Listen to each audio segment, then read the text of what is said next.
Hello everyone! Tara, sama niyo ako mag sigang sa miso. Ayan ang mustasa, overloaded, and din yung fish. Mahilig po kami sa mustasa pagdating sa miso. Sinigang sa miso. So ayan na. Start na tayo. Garlic, ginger, onion, and tomato. After nyan, i-next na natin ang ating miso.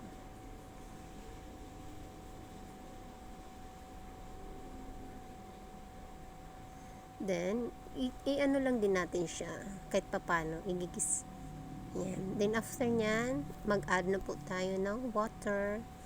So, water, kayo na po ang bahala kung kaano kadami. So, ako kasi medyo dinamihan ko ng konti kasi mahilig po akong humigop ng sabaw.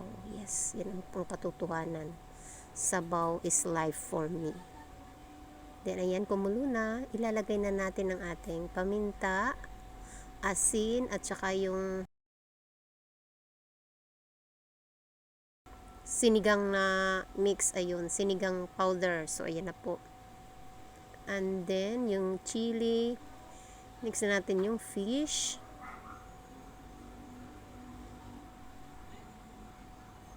Yan, pakuluin lang natin saglit. Then, i-mix na natin ang ating gulay.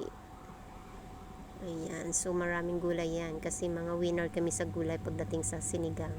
Yun na, luto na po yan. Ayun lang po. Thank you for watching. See you in my next video, everyone. Bye-bye.